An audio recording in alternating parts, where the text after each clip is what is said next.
also brought in several key non-partner team members into Trinity Groves, including Jim Reynolds, who served as Construction and Development Director for Trinity Groves. Jim handled the business, contractors, as well as zoning issues and other development dealings with the city.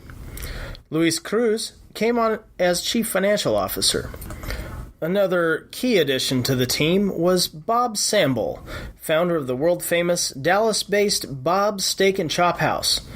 Bob created and ran the management company called Trinity Grove Support Group. It was important to have someone who could come in and oversee the restaurant concepts and make sure they were doing the right things within the Trinity Grove's requirements.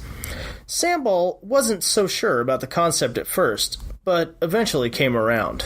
Well, let's make one thing very clear. This was Phil's idea, okay? I thought it was the wackiest, craziest thing I ever heard that we were going to do this. And the way we were going to do it, no one to this day, before and to even now, has ever done it this way. Phil put his money where his mouth was. He put people in business. We gave them 50% of the restaurant. All they had to do was come in there and work hard, and they owned 50% of a concept with a chance to do more. You know, his saying, you know, we're doing what the city, the state, and the federal government doesn't do for people is 100% right. I mean, it is. No strings attached. You walk in, you're in business, you get to work with people who have done it before, and you have a chance to move on.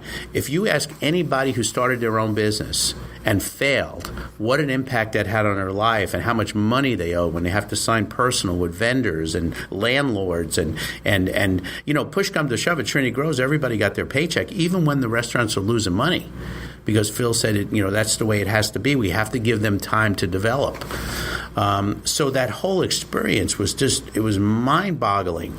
And to open that many concepts in one place in that short period of time and finance them and support them and it was just an amazing experience for me.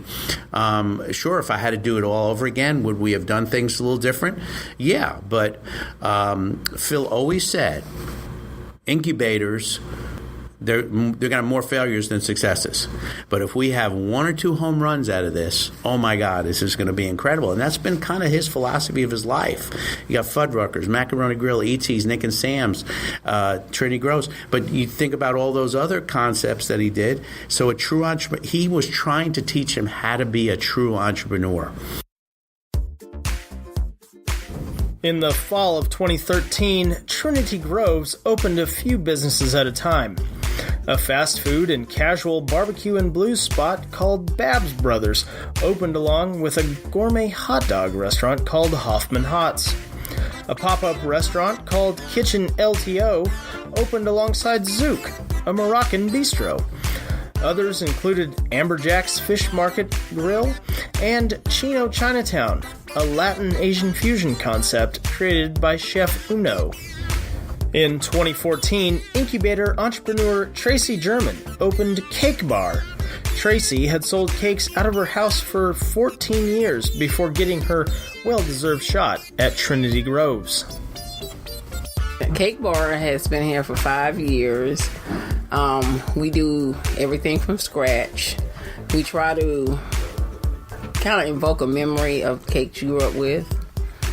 I'm a part of Trinity Groves, the incubator program, and we have some guidance, a little, expertise from a management company and feel my experience with Trinity Groves has been absolutely wonderful. Wonderful.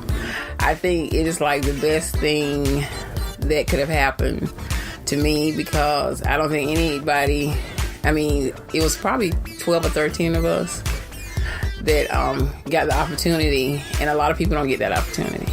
And I remember one thing Phil said to us in one of the very first meetings that we had, and I really didn't have my deal yet.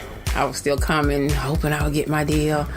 And Phil brought us into a meeting, and he said that he explained the concept to us. He explained, how he's going to set it up, and he says, "This is a gift." He says, "You don't owe me anything." He told us about how he got started, his struggles. He says, "But you all won't have to go through all the pitfalls I went through in the beginning. He said, you'll start off a lot better than I did. And so I always remembered, and I've always treated my business as, when he said it was a gift, I always treated it as, this is a gift, and handle it as such. Today, Cake Bar is doing $1.5 million in annual sales in just 900 square feet of space. Tracy sells cakes by the slice in an assortment of flavors. Cake Bar has been the perfect complement to Kate Weiser Chocolate, an artisan chocolate retailer complete with a chocolate cafe and ice cream in the summer. Kate has opened a Fort Worth location and is planning to open a store in Austin as well. In 2016, Phil was kicking around a few ideas for the space beneath the new Trinity Groves offices. He started reminiscing about the Keyhole, a private club he started in 1969 in Palm Beach, Florida. Phil put a gold lock on the door and sold keys for $25 each to preferred customers only. Phil told his partner Stuart that they needed a new version of the Keyhole for the new people. So instead of a key, Phil and Stuart felt like members should be able to access the bar by using their smartphones. They spent 1 year and $250,000 developing an app from scratch that would make this possible. The Network Bar opened in October 2017, and members quickly saw how the concept could take networking and socializing to new levels. David Romano is one of the partners at the Network Bar who further explains the concept. Yeah, so the Network Bar is a first of its kind, which is a version of like a live LinkedIn. So what it does is we've got an app, and inside the app you can see all the members' profiles, you can see where they work, you can connect with them, and if they accept your connection request, you have the ability to see their cell phone, you can see their work address, you can see where they work, all that kind of stuff. But we've taken it one step further because all of that exists already on the internet. What we've done is we've made it to where you can connect with them through the app, but you can also connect with them face-to-face inside of a space. It's a private environment to where you've got other like members that are business minds together where you can discuss either business or you can discuss jobs. Lots of different interactions occur here at the Network Bar. Across Singleton Avenue from the Trinity Groves restaurants, about 35,000 square feet of retail and dining space has opened on the ground floor of the development's newly completed apartment complex. Trinity Groves passed the 1,500 jobs mark in 2017. In December of 2015, Congresswoman Eddie Bernice Johnson recognized Phil's achievements in front of the U.S. House of Representatives. She noted that Trinity Groves will provide a community space for entrepreneurs to grow, businesses to invest, and people to enjoy. If Phil wasn't making a difference, none of this would have happened. The Network Bar and Trinity Groves wouldn't be as successful if it wasn't making a difference in the lives of young entrepreneurs and for West Dallas, which now has a fantastic and unique place to enjoy.